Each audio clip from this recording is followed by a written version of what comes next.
Hello po mga kababayan, kamusta po kayong lahat? And once again, welcome back sa Simply Talkies Vlog. Pag-usapan natin mga kababayan, yung mga ilang candidate for senator na siyang nagpapahayag ng kanilang take dyan sa impeachment trial ng inyong VP Sara Pusit Duterte.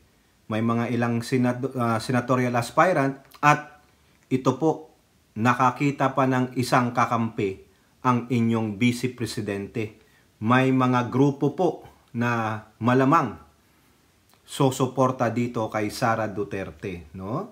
At ganun din po, ano po ang mangyayari kung sakaling mag-resign na lang si Sara Pusit Duterte? Ano ang mangyayari sa kanyang impeachment trial just in case?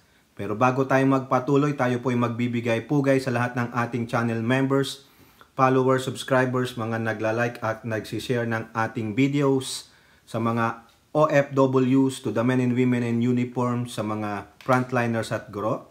And once again, may God bless us all, may God bless our country, and may God bless the Marcos administration and protect it from the evil forces from the likes of Duterte's, their minions, and the anti-Marcoses. So, ang tinutukoy natin na senatorial aspirant na nagbigay ng kanyang pahayag diyan po sa impeachment ng inyong VP Sara Duterte ay walang iba kundi si former Senator Gringo Honasan.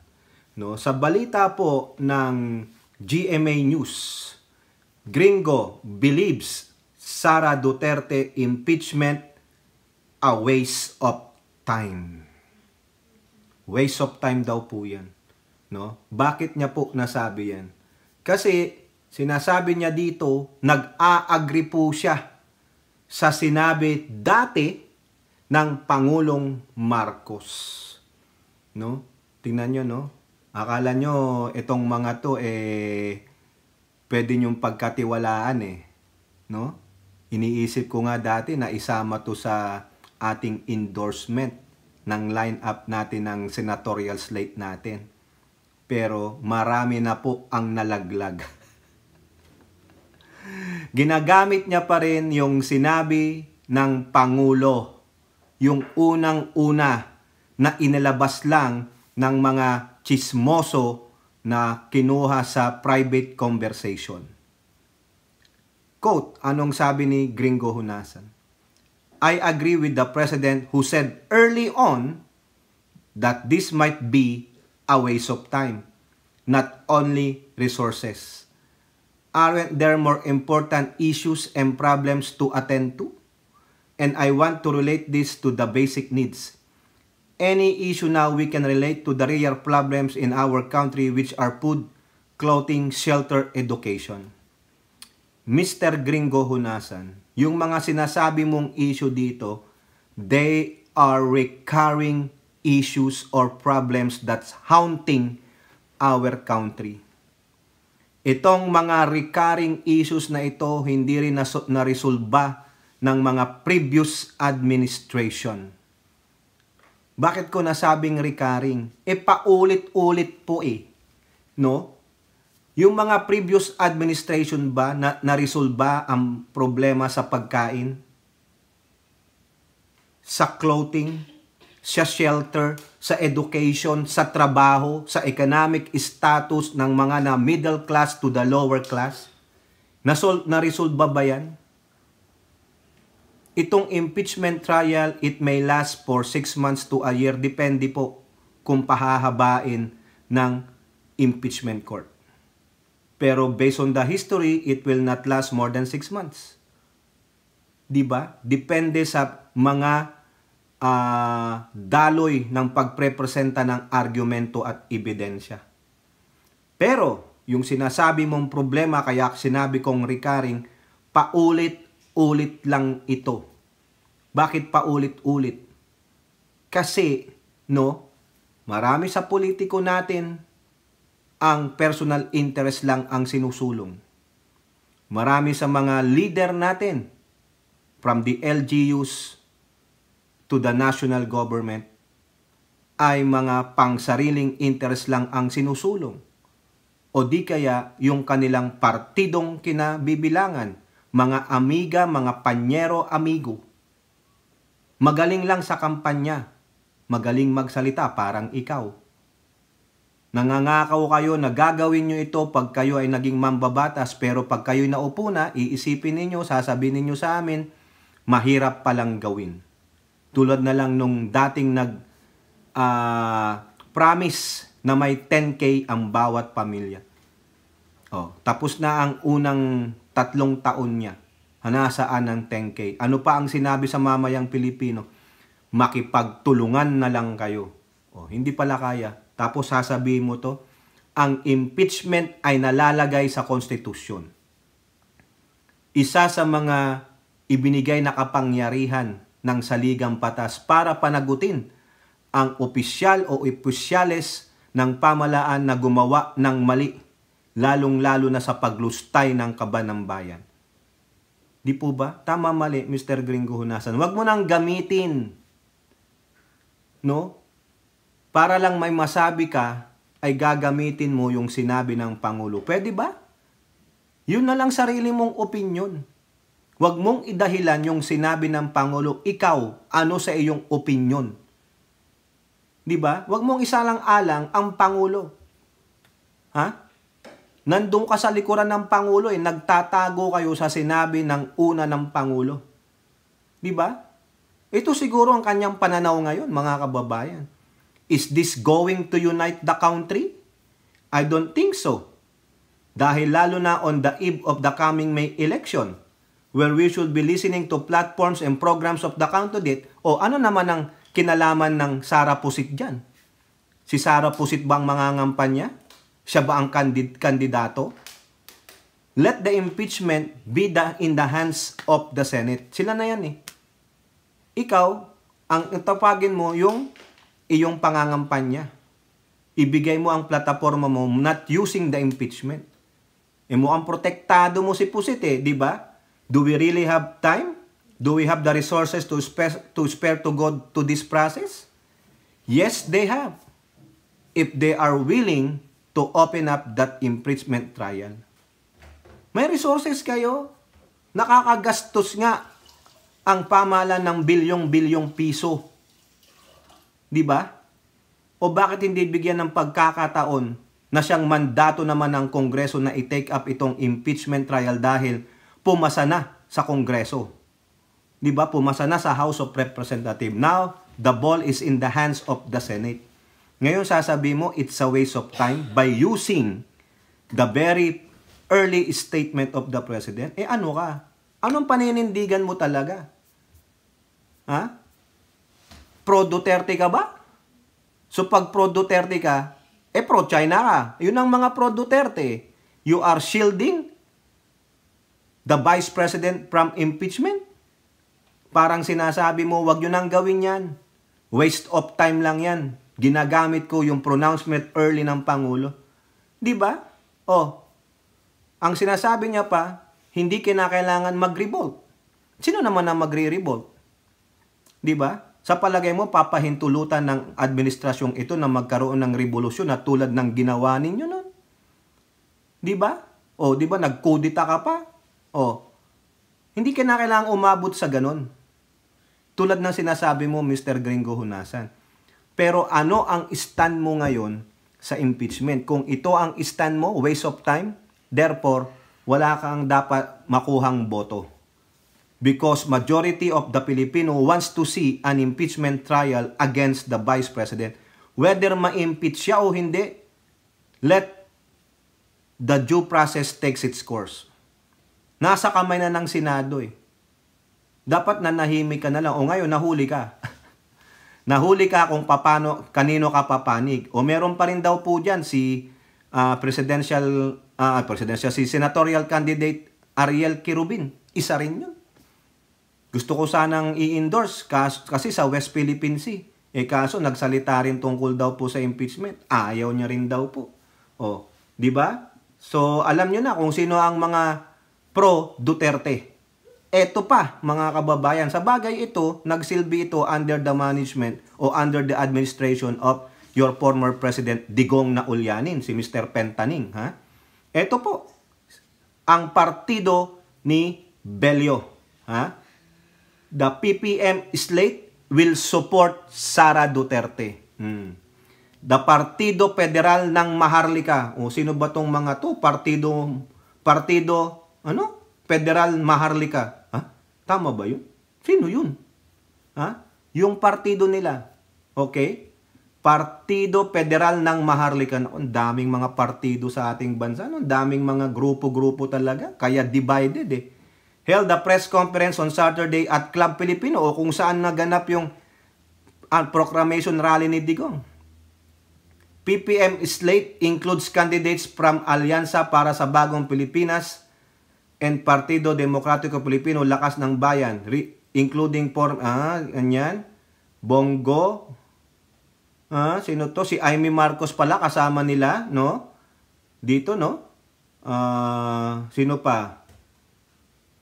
Sa bagay, si Gringo Hunasan, si Lacson, si Soto, nako, si Tolentino, halo-halo pala. Itong Partido Federal ng Maharlika. May mga kandidato sila nakabilang sa alyansa at may kandidato rin sila nakabilang sa PDP. Patay. So sino sa mga alyansa para sa Bagong Pilipinas ang kanilang mga kinakandidato, hinahawakan, sinusuportahan? Si Tolentino, si Soto, si Lacson, saka si Amy Marcos. 4. Tapos the rest, PDP na. Kasama si Hunasan. Nako. Ang pagpili namin sa mga kandidato na ini-endorso namin is based on their qualification. Yung track record nila. Hindi dahil sila ay PDP o kabilang partido. Patay. Diba? Ngayon, ito po ang sinabi niya about this Sara Duterte. It goes without saying na tutulungan nila si Vice President. Ayun. Bello meanwhile said the Senate slate will support Vice President Duterte regarding the impeachment issue. Yung mga Senate slate nila, nakabilang doon 4 sa alyansa ng Bagong Pilipinas. Ulitin ko para maliwanag sa inyo. PPM slate o yung Partido Federal ng Maharlika includes candidates from alyansa ng Bagong Pilipinas at Partido Demokratiko Pilipino, including Vic Rodriguez, Bongo, Marcoleta, Amy Marcos. Nasaan si Amy Marcos? Di ba? Si Hinlo, De La Rosa, Salvador, Tolentino, Montemayor, Soto, Lacson. 4 mga kababayan. 4 sa alyansa para sa Bagong Pilipinas ay ikikerry, susuportahan ng Partido Federal ng Maharlika. Ano ang sabi ni Bello dito? Bello meanwhile said that the Senate slate, yung Senate slate nila na pinaghalong alyansa ng Bagong Pilipinas at PDP at mga independent, would support Vice President Duterte regarding the impeachment issue. Kung sakaling manalo yung 4 na galing sa alyansa alyansa para sa Bagong Pilipinas, yung 4 na yan will vote no to impeachment. Pero anong sabi ni Tito Soto? Impartiality daw siya para mahikayat niya ang mga Duterte voters. Di ba? Even though nasa alyansa sila ng Pangulo, sabi ko sa inyo dati, hindi lahat yan ay para sa Marcos admin. They are there just to use it. Gamitan po ito, no, for their own self-interest. Ngayon, sa sinabi ni Bello na yung kanilang Senate slate ay sosuportahan ang impeachment case, no, po VP Sara Duterte. They will support Sara Duterte. Yung 4 na yon nasa sa partido ng alyansa ng Pangulo. Kita nyo? Amy Marcos, Tolentino, Soto, Lacson. So, suporta kung sakaling manalo sila, they will vote no to impeachment. Sinabi na yan, no? Siyempre, susunod sila sa partido nila. Di ba, mga kababayan? Huwag na natin intindihin pa yung PDP. Umatik yun. Sinabi ni Hinlo na kailangan nilang manalo lahat para to protect their queen. Di ba? Kakahiya, mga kababayan, no? Yikes. Kita nyo yan? So, ang dami sa tingin ko na mga tumatakbong senador, pag nanalo ang mga yan, no to impeachment. Particularly, meron sa alyansa, meron sa PDP at ilang independent. Ang boboto lang ng yes dyan, syempre yung tunay na oposisyon. Sino ba yung mga nasa oposisyon? Alam nyo na yan, yung mga dilawan at pinklawan. Now, mga kababayan, dito kasi sa balita ng politiko, no, nung Sabado sa ating bansa, si former Associate Justice Antonio Carpio nagbigay po ng senaryo. Ito paulit-ulit lang. Talagang parang protektado niya tong si Sara kasi kamag-anak yata nito yung asawa ni Sara Duterte. Kasi Carpio di ba, yung asawa ni Duterte. Ano sabi niya? If Sara Duterte resigns, then what happened? Carpio lays out possibilities. Pag nag-resign daw si Pusit, ano ang mangyayari? Ang sabi niya dito, if she resigns before the article of impeachment reach the Senate, wala nang jurisdiction ang Senate dahil wala na siya sa pwesto. Ang tanong, nakarating na ba sa Senado yung article of impeachment? Di ba nakarating na? But if she resigns after, ito na yun, the article of impeachment has been received by the Senate. Na-receive na So, na-receive na. Nasa Senado na. Ayaw lang i-open ni Escudero. Nag-resign siya. We look at the practice. Ang practice daw ganito. Yung kinaugalain na. In the case of Merceditas Gutierrez, yung ombudsman, at si COMELEC Chair Andy Bautista, remember that? Umabot sa Senado yung article of impeachment, tapos nag-resign sila, and the Senate did not continue anymore. Tumigil na. Tumigil na. Bakit? Kasi wala na sa pwesto yung gusto nilang i-impeach.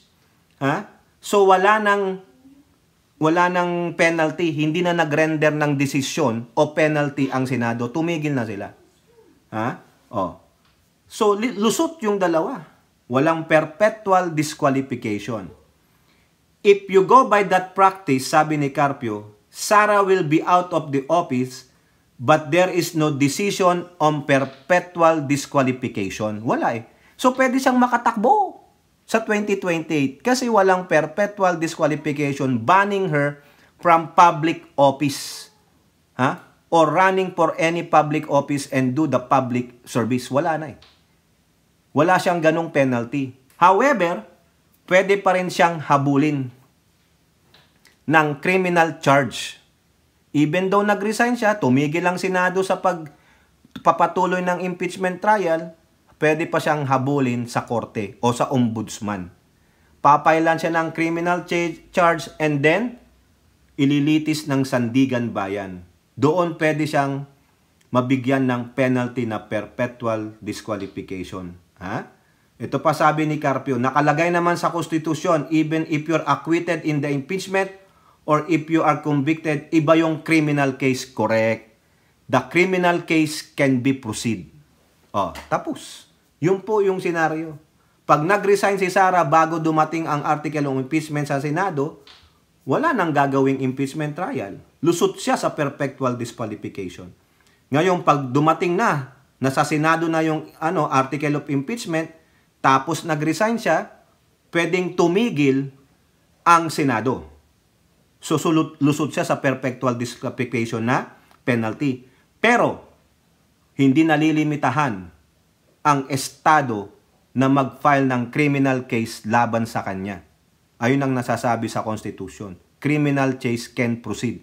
Pasampan siya ng kaso sa ombudsman, ililitis ng Sandigan Bayan. O pag found guilty, penalty of perpetual disqualification. Pero pag Nag-resign siya, tumigil ang Senado, walang nag-file ng criminal case, tuloy ang ligaya niya sa 2028. Ngayon, pag nag-resign siya, tinuloy ng Senado ang impeachment trial, pwede siyang tumakbo sa Supreme Court. Ayun din ang sabi ni Carpio dati. Pwede siyang tumakbo sa Supreme Court questioning the validity of ongoing impeachment trial against her kasi ano pa ang i-impeach nila? Wala na yung taong i-remove. Pero sabi naman ni Kong Luistro at Attorney Tony Labiña, pwede yon para malaman kung ano ang penalty. They have to decide on the penalty kung kugustuhin ng Senado. Di ba kasi nag-resign ka eh. Meaning, guilty ka. O, ano itutuloy? Tuloy namin, bigyan ka namin ng penalty. Dapat nating malaman kung ano ang penalting bagay sa'yo. Eh yung nandoon, perpetual disqualification. O, pero pag tinigil, pwede pang sampahan ng criminal charge. Ang piniprevent natin dito ay makabalik itong, makatakbo itong anak bilang presidente at kung sakaling manalo, she will be the worst of all evil. Evil na yung tatay niya, siya, mas worse pa. Yan na rin ang sinabi ng mga magulang niya. She is the worst person. Okay? Hindi lang po yan baliw, hindi lang psychopath. She will do everything in her power to get her way. Spoiled brat. Kaya yung mga bumabati ko sa kanya, baka masama kayo doon sa Crocodile Farm. Okay, kayo po, ano pong inyong masasabi? Comment down below and don't forget to like and share. Hope to see you on the next videos. Bye-bye. God bless.